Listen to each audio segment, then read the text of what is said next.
Hello friends, I welcome you all to this video. We are with the advanced digital signal processing subject. The first chapter we are dealing with where the various fundamentals with respect to the digital signal, the continuous time signal and the discrete time signals we are dealing with. Hence, in the transform version, as we are working mostly, we have titled this chapter to be the digital spectrum here. After having the simple demonstration with respect to the various fundamental such signal processing tasks here, now we have been introduced to the Fourier tools here. After Fourier series, the Fourier transform, let us have the use of Fourier transformation to perform convolution. So let us begin with the topic.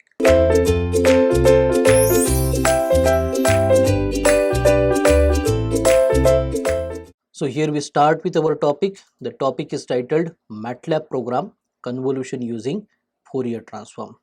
So as before we have made the use of convolution CONV by default and deconvolution DECONV, the two inbuilt tasks, the syntaxes into the MATLAB environment here, the use of Laplace transformation and the Z transformation.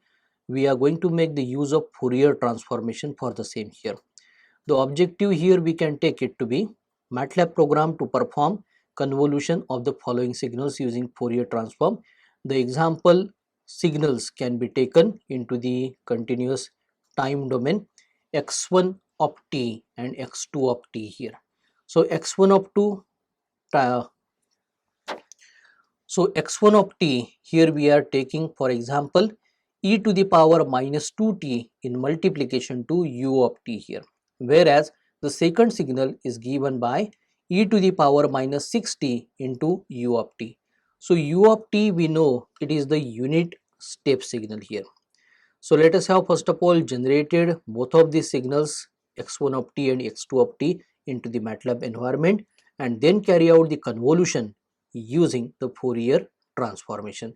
So let us switch to the MATLAB environment. So in the MATLAB environment, we shall require a new script here. So here we take the new script. We want all the unnecessary windows of MATLAB to be closed before this program execution. We want the variables into the workspace get cleared and the command prompt also cleared here. Now the first line here, the first line will be the purpose of this program. So I just mentioned here program for convolution of signals using Fourier transform.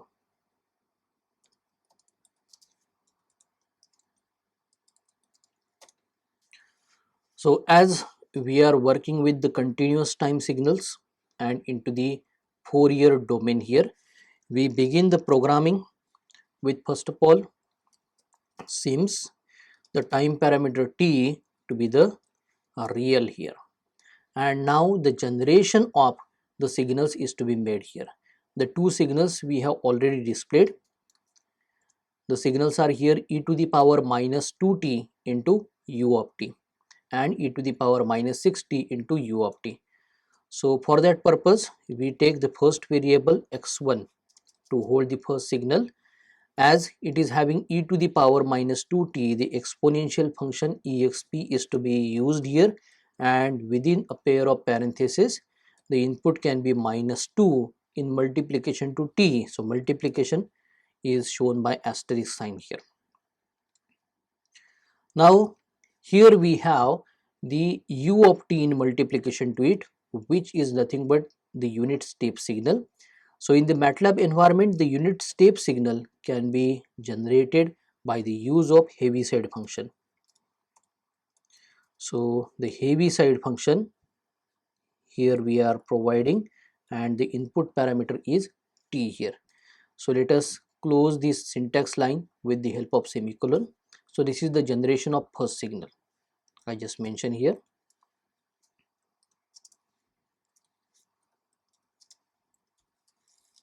So this is the original first signal before convolution. In the similar fashion, here we require the second signal generated here.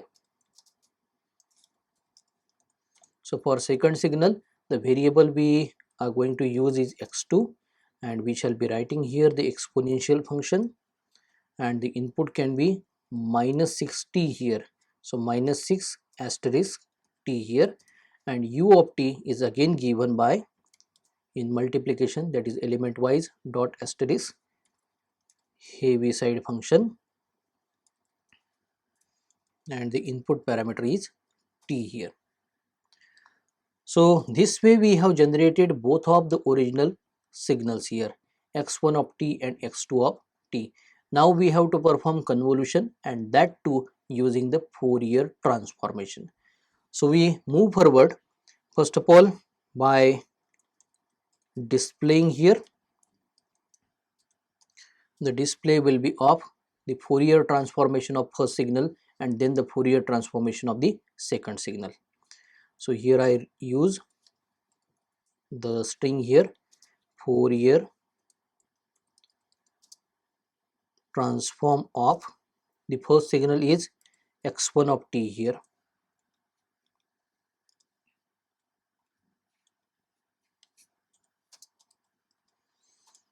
So for the first signal, the Fourier transform or the transformed version can be holded up by the variable having capital X1 here. So capital X1 can be computed by the command Fourier, and the input can be given small x1. So it is into the time domain here. So we don't provide the semicolon as we want it to be displayed onto the command window here. In the similar fashion, we provide the display onto the command window Fourier transform of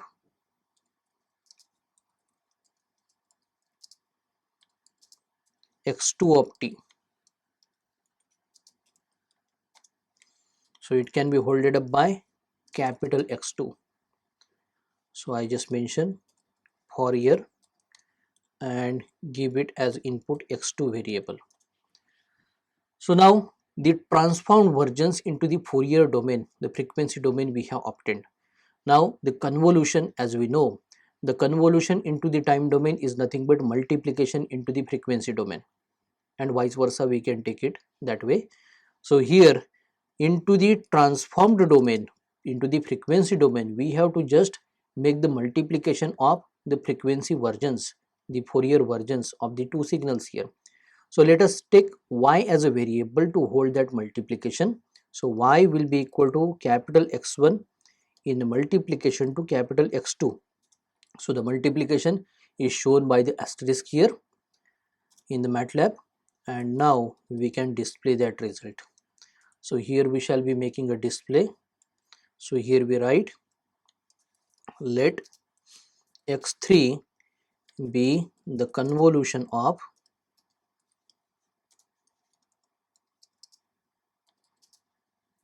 x1 of t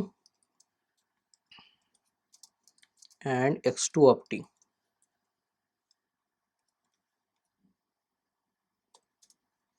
And x3 we obtain as y is into the frequency domain, into the transformed version here. So we have to get back to the time domain. So that is possible with the help of inverse transformation. So for inverse Fourier transformation, we have the MATLAB syntax I Fourier. And to this I Fourier, we have to provide the input variables capital Y comma t here. So this is the MATLAB script we have generated to make the use of forward and inverse Fourier transformation to perform convolution operation. So this script we can save here. So we can just name it to be program 1_23. So it will be saved into the current directory, as well the name has been changed into this editor, and now we can run this program.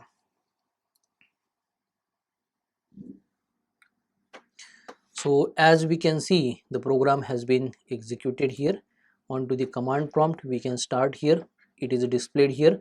Fourier transform of x1 of t is, so capital X1 holds the Fourier transform. So 1 upon in the bracket 2 plus w in multiplication to 1 times I. So whatever the j or I, the imaginary variable we represent, for the Fourier or the frequency domain that has this representation here. So W is representing the omega here.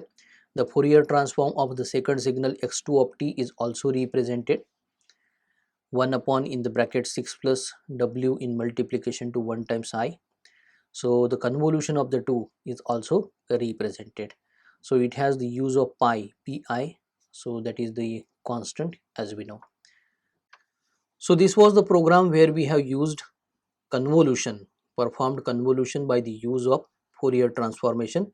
So we shall be continuing in this direction. By the next lecture we shall be performing the circular convolution by the use of DFT there. Thank you.